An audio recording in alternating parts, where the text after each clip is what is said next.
Hey everybody, welcome back to Grandpa's cabin.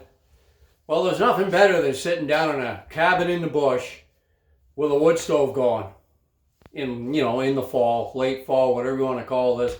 We've got snow in the forecast for the next few days. So I'm just down here where I got a couple of items I need to file and sharpen up, and we'll keep the fire going while we're down here. Why not? Why wouldn't you, eh?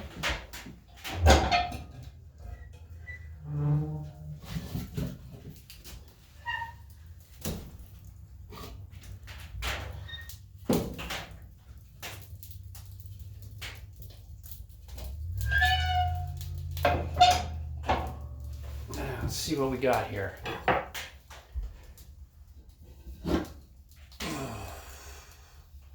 Got one of my hatchets here. I need the glasses for this one, aren't I? Looks like I've been hitting the ground with this baby.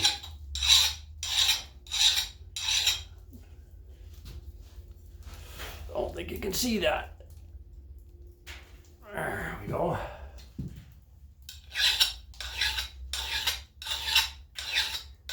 Just kind of like to file the, not to a sharp point, but get all the divots and dents and things out of it.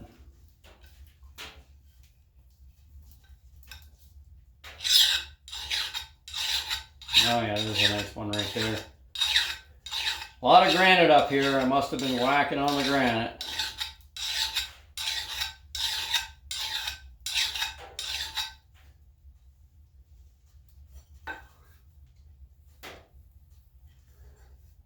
Need a little bit more there.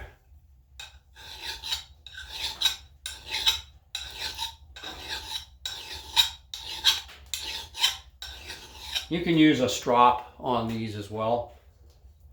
I just want to file all the rough stuff off. That's pretty good. And I got my splitting axe. It's a chopper one.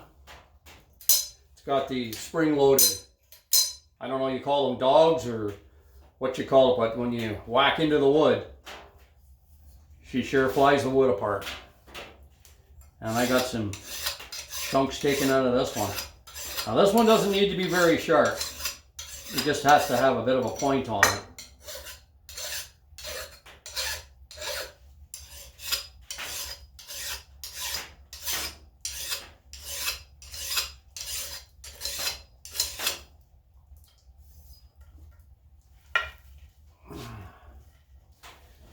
Got a wee bit of a, might even have to get the grinder on that. I don't know if you can see that right there. Got a real chunk taken out of her. We'll work away at it. It doesn't have to be overly sharp, like I said. The springs are good. You can get the parts for these. This thing works really well. I chainsaw a lot of my own firewood. I do buy some firewood from a local guy, you know, cut, split, and delivered. There I am, I'm way up here. Camera is a little difficult to operate by yourself and do something. But I did about 2 bush cords, and I split it all with this. I mean, this is our little off-grid cabin here, but we do have a more modern house up there that we had built. It's only 700 square feet. There's just the 2 of us. It's a 1-bedroom. We heat it with a big wood stove. It's fabulous.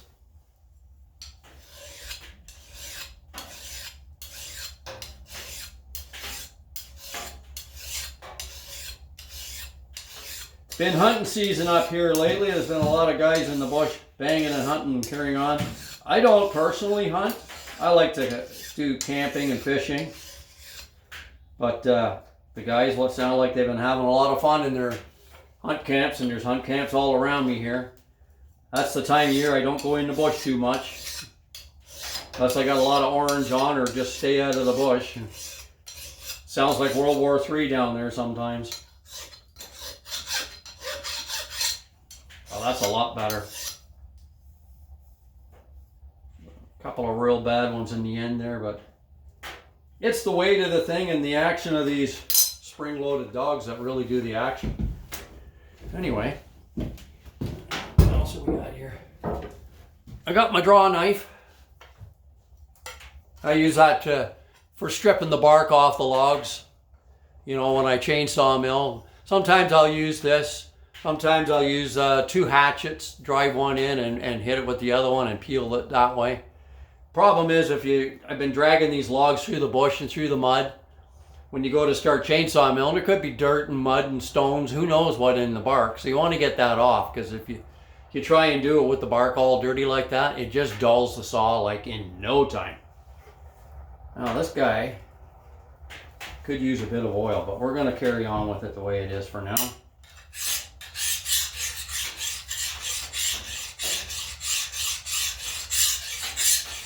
It's a handy little item.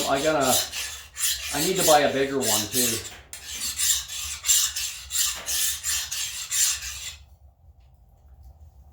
Yeah, that's coming along.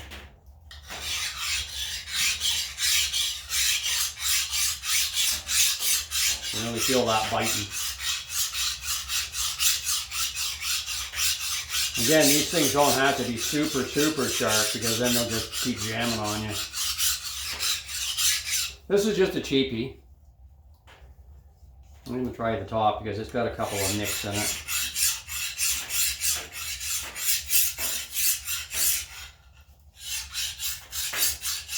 Sometimes I just like to come down into the cabin here and throw the wood stove on and, you know, grab a coffee and just sit in a nice quiet solitude. Sometimes my cat Fred will come down in my big orange tabby. Big Tom, he likes to come down.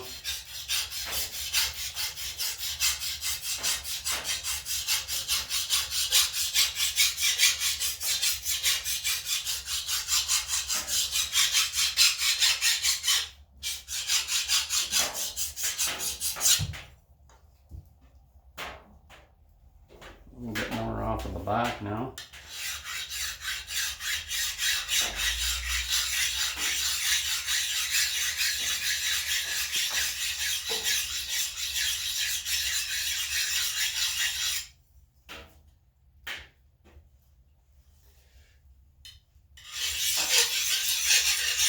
Just trying to take that ridge off now. You got it plenty sharp. If you leave that ridge on, when you're filing this, it builds up a ridge up here, and if you leave that ridge on, it just keeps jamming and jamming and jamming. I don't know if I've got anything here that I could even try it on. See how much better it is. Oh yeah.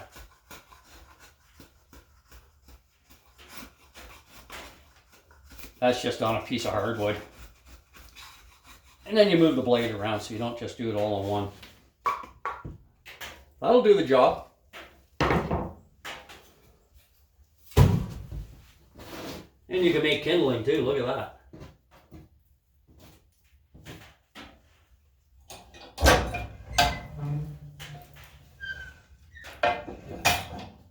I do the finish boiling on this little stove here, but last year I didn't have the evaporator when we did the boiling on here, and we started at about 6 in the morning, and around 11:30 at night we were still out here, and this stove was glowing red. I'm not even joking. It was so hot in here, it was like a sauna. We had the windows open. It was about -10 outside. It was bloody warm in here, I'll tell you. But give you another walk around here.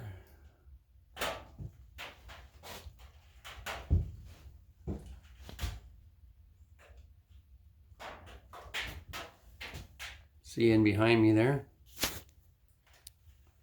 This is the bunk bed that I built. It's all built out of cedar.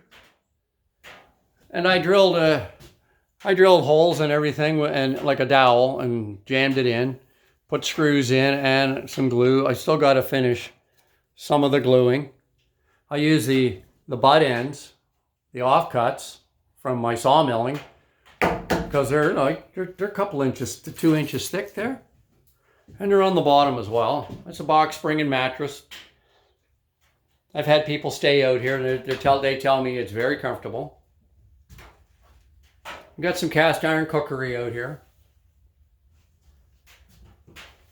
The glass doors were all shattered on this. I got this wood stove given to me for the cabin, so I just took some plate and welded it in there. I've still got to do a stone hearth. That's one of the projects I'm going to be attempting to do, and I'm going to do something around the back, probably some stone going up the wall. There's lots of granite where I live here. I'm up in northern Ontario, so granite is everywhere. Got an old washboard here. This was my wife's grandmother's, and she actually used this. They were from Newfoundland. And this was the only thing that she had when her children, I think there was 13, 14, 15, I don't know how many kids, I forget now. This is an old horse collar buggy. I found this at a house I lived in with my parents and my siblings. Out in the country, there was a farm next door to us, and they had a garbage dump in the bush, and I found this buried in the garbage dump. You know, I mean, it's rotten, you know.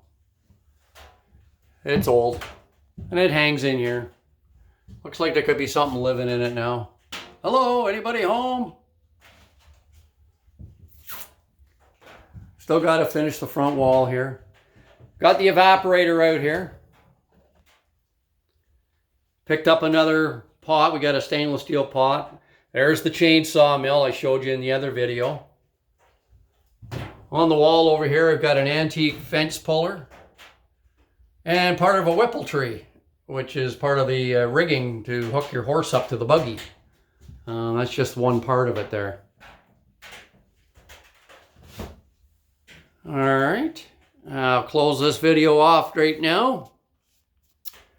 Thank you for paying attention to me and coming to the cabin. We're going to have a lot more fun and show you a lot more interesting things that I'm going to be doing out in the bush here. Thanks for stopping by. Bye for now.